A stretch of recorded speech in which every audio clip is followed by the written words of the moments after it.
welcome to Onwards and Upwards. Our first story tonight takes us to New Brighton to speak with the team at Bedtime Beanies. People around New Zealand and indeed the world have been knitting beanies to keep Christchurch children warm through winter.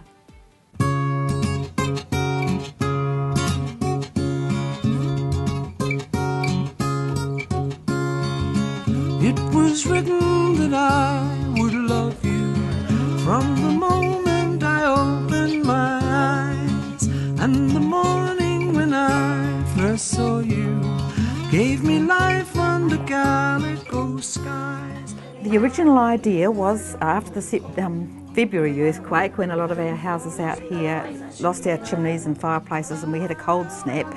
We thought, well, we were looking forward, how can we think of ways of staying warm when we haven't got the normal, things we stay warm with, and with the possibility of power cuts.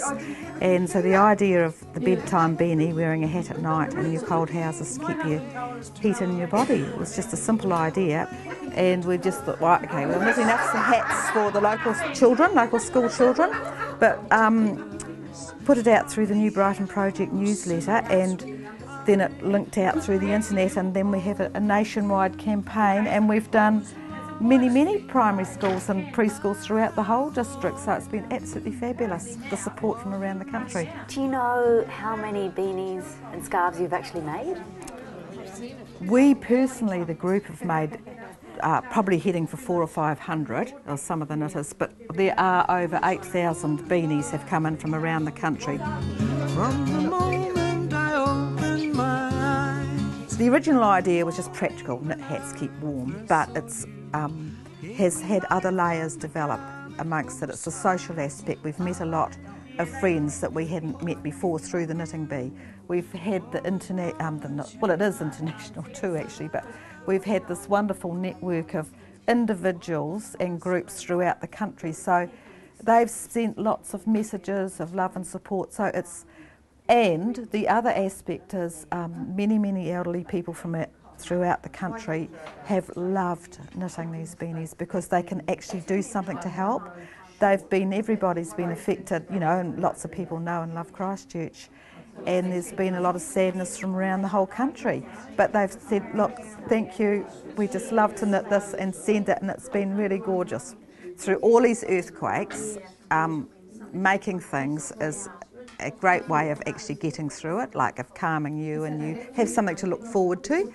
This is the way I look at it anyway, and this project has sort of tied it all together, and we've really all enjoyed making things.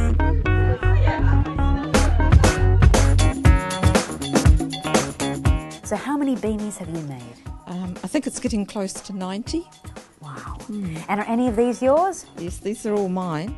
It's a wonderful therapeutic thing, especially when you have earthquake brain. These ladies are really good at it. So, Jenny, can you tell me about this mat?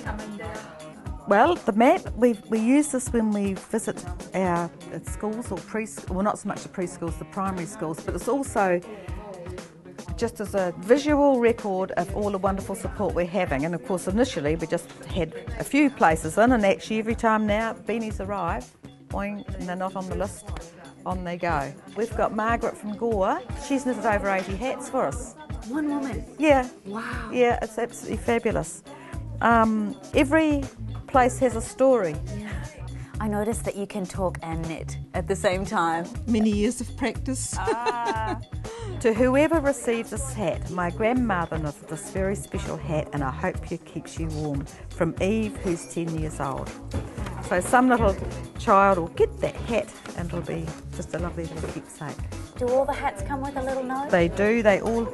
If they don't have a note on them when they come here, we put a note on them from who made it and where they're from. I've been really fortunate, I think, to be able to go into the schools to help deliver the beanies, because you sort of see the end step, and it's just been a tremendous experience to see the children, and they're so wonderful in dealing with so many things, but on the day that we come, we just talk about keeping warm and wearing hats and what's knitting about, and they tell me about their nanas who knit, and it's a really nice way to just connect with people and feel good about that. The children love them, truly.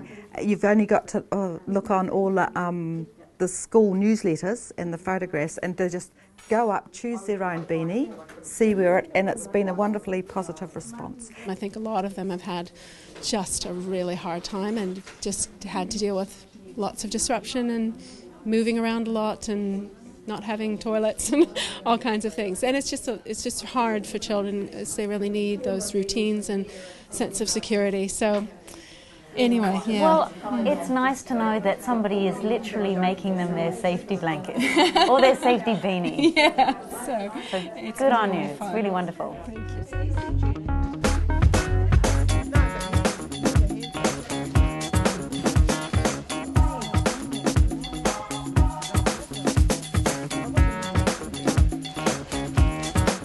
How long does it take you to make one beanie? One beanie takes me about 4 hours to knit. Yes. And in total, how many beanies have you made? I think about 10. And all of them you're giving to people that you don't know? Yes, yes. Good on you.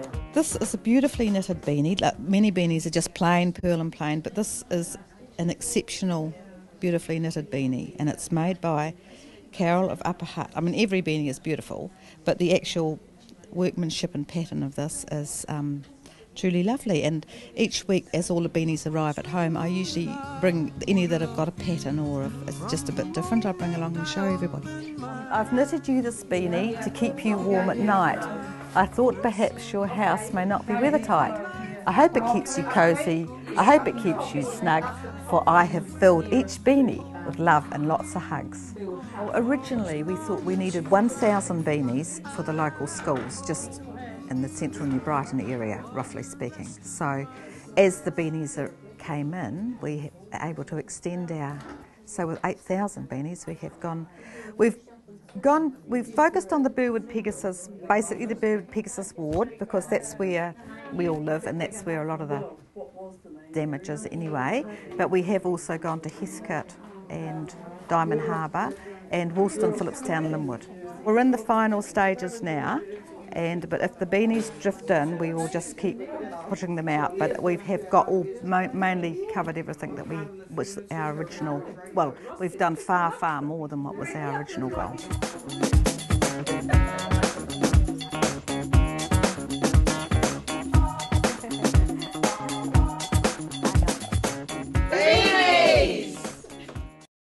After the break, we meet with Fraser Brentford, the director of Suit Shop Working Style, who is taken to making house calls in the absence of a shop premises.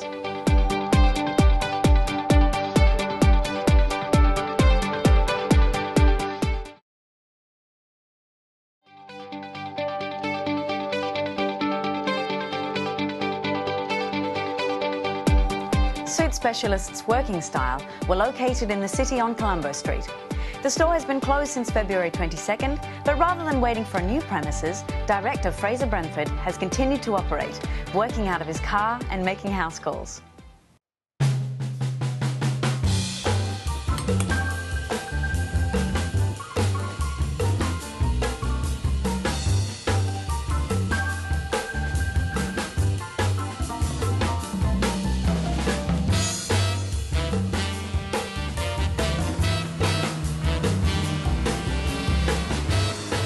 What have you done, or at least what's happened without the shop and without the studio that you're used to working with? Out of the back of my car initially. Obviously Morris has helped out a lot, of course. So really it's house calls and relying on business establishments to allow me to do fittings in their staff rooms. PwC hosted me for a couple of days in their staff room. The ladies from Quinn's allowed me to use their fitting room not so long ago. The guys at Aikman's allowed me to use their restaurant as a consultation room.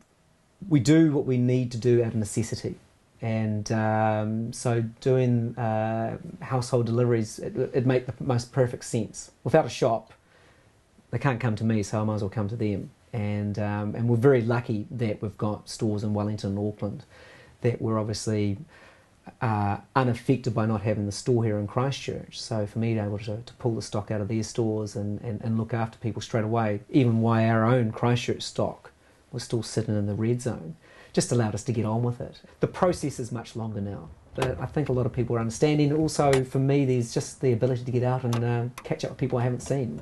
which for me is almost more the pleasure of it.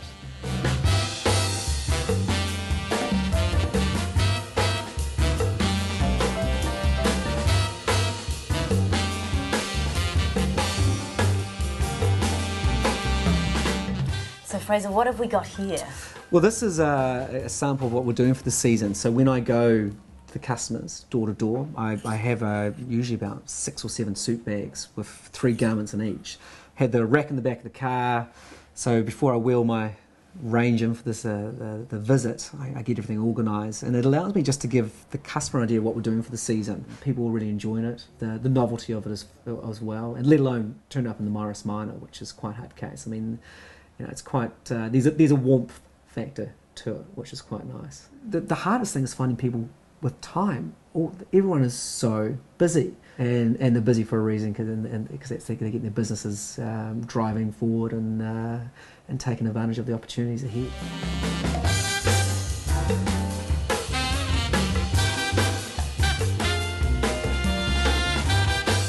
So there are a lot of fashion do's and don'ts, yet I see today that you've got spots and stripes and checks. Tell me about that. A combination. When you're putting pattern on pattern, make sure that something is at least twice as big or twice as small. Obviously I'm cheating today. It's effectively navy and white, so there's good solid colour combination. And the size of the dot is 3 times smaller than the bandwidth of the tie. Things only look busy when they're the same scale. You can't differentiate it, but when there's size difference going on and there's obviously a colour theme, it makes things so much easier for the eye. So yeah, and let alone when you're looking at the combination of socks as well, maybe just for more of a highlight.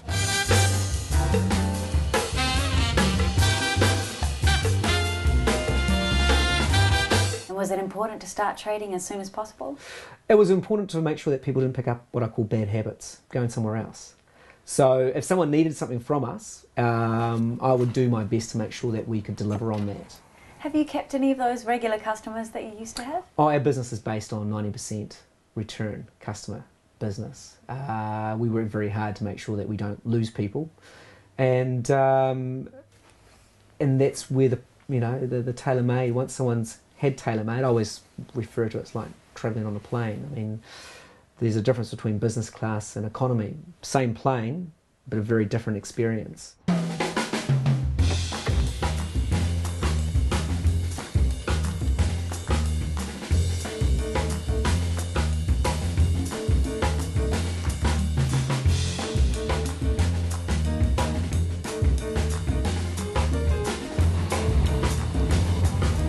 I've been with Working Style now for 13 odd years. Started with them in Wellington for 8 years and was their regional manager for there. And then when I moved down to Christchurch, after meeting my lovely wife at the David Bowie concert, is the wonderful woman standing beside me, I ended up looking after Wellington and Christchurch. And really it gives me the ability to meet some very interesting people, sell some wonderful clothes, and have a bit of fun, to be perfectly honest.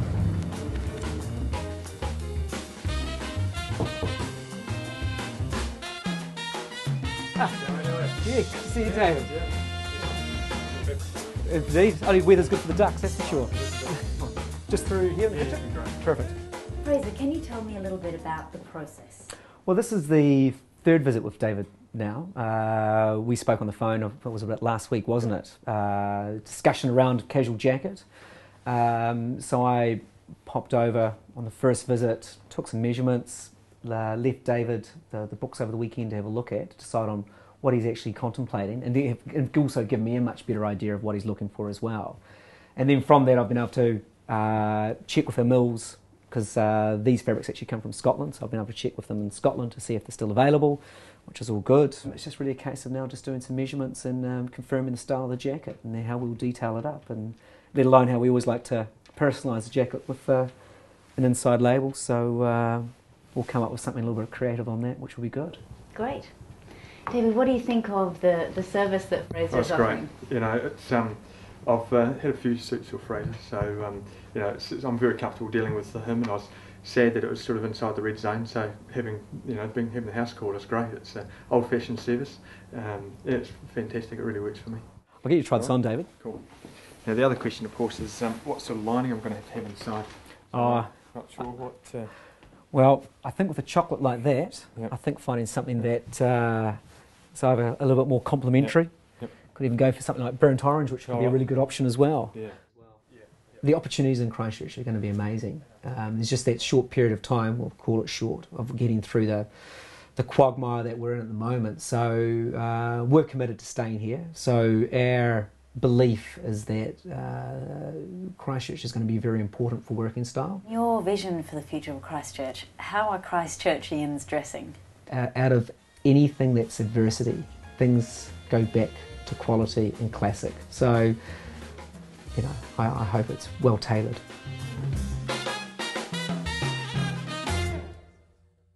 After the break, I take a lesson in judo, visiting a martial arts school whose numbers have grown and grown since the earthquake.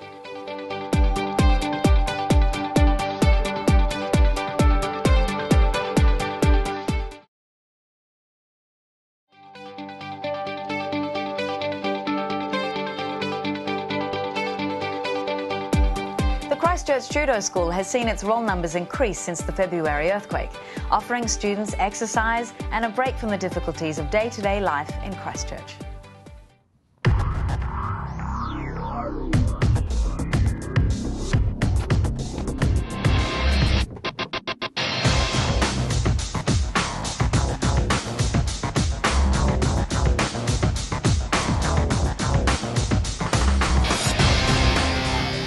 Is there a big market for judo in Christchurch? I think there is. I'm developing it. Good I on like I like discipline for children, and I think a lot of parents, you know, appreciate their children learning self-defense, and like fit children and focused children. I think it helps to focus children when they study a martial art. If you get knocked over in a fight, you've got to get up fast, and so you put your head one way, put your legs the other way. You keep your back curled like a ball, and you roll backwards quickly to get up fast.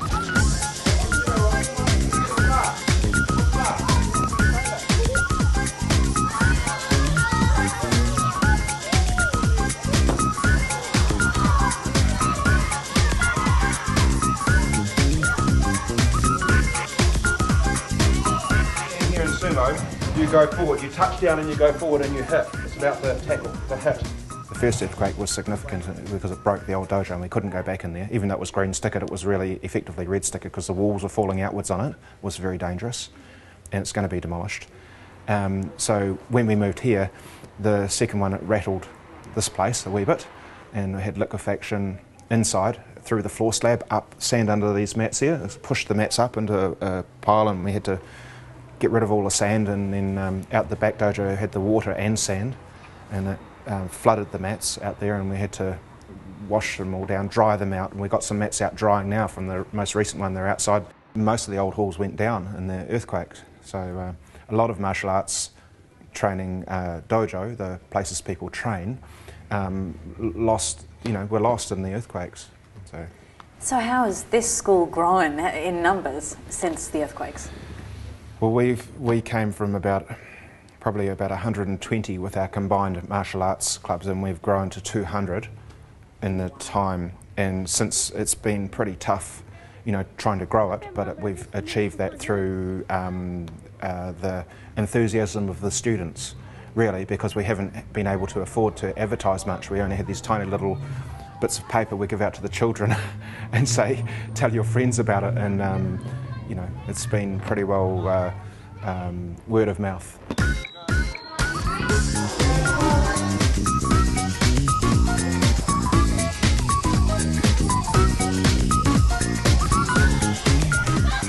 What sort of age range are the students?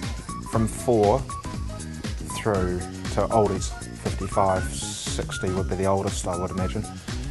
But we basically have got lots of children.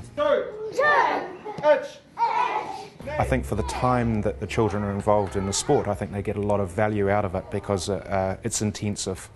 It's very intensive, it's a full-bodied, very physical, and they get a lot of development out of it, personal development.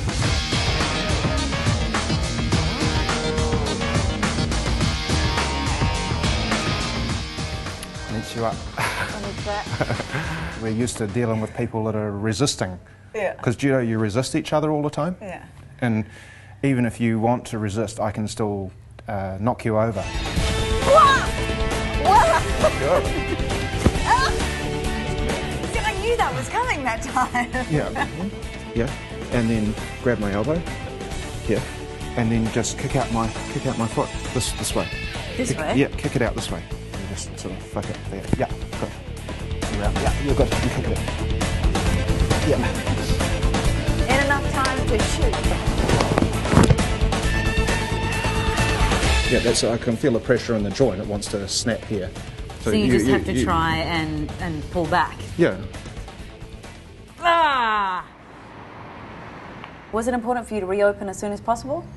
For the children, for everyone, yeah, for everyone, because even the adults like the stress relief of coming to training and fighting each other. They really enjoy it. They really enjoy training together and a hard physical culture. There's about 90 children, and we're training Monday, Tuesday, Wednesday and Thursday from 4 till 5:30 for beginners. We train 2 areas for the children. I have 2 coaches for the children's judo classes. And I do one side, and my friend Hitue teaches on the other side, and we coach slightly different age bands. They have to be reactive, it's very interactive, and they have to be intuitive to survive. And so it's quite hard to get a child to be intuitive. And for instance, if we're fighting each other, and I do something to try and throw you, and you don't put your body in the right place to defend that technique, my technique works, it's credible, you fall over. Right? As a result, there's an action and a result. If you don't respond in the right way, you fall over, so it requires you to respond in the right way. Next time, you have to adjust your technique. And so it requires interaction, and it requires cunning and lots of skills.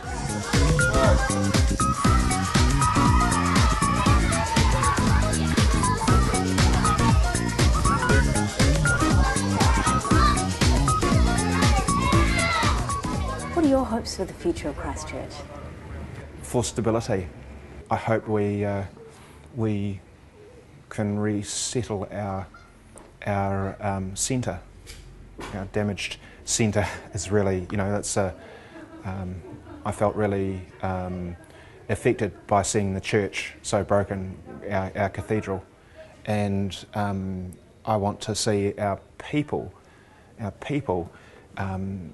the children particularly. I have concerns for them because some of them are living in hard circumstances right now.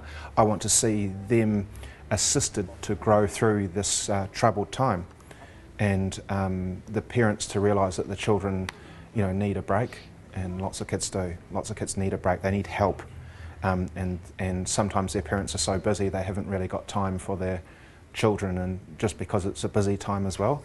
Would you say that judo or the sports are a part of the solution? Yeah, yeah. Just any sport is good for children, and I think, as I said before, particularly sports like judo are really physical, and the rugbies and the netballs and all those very physical games need encouragement, and get the children away from inside, get them out and exercising. It's very healthy. It's a good therapy for children and adults.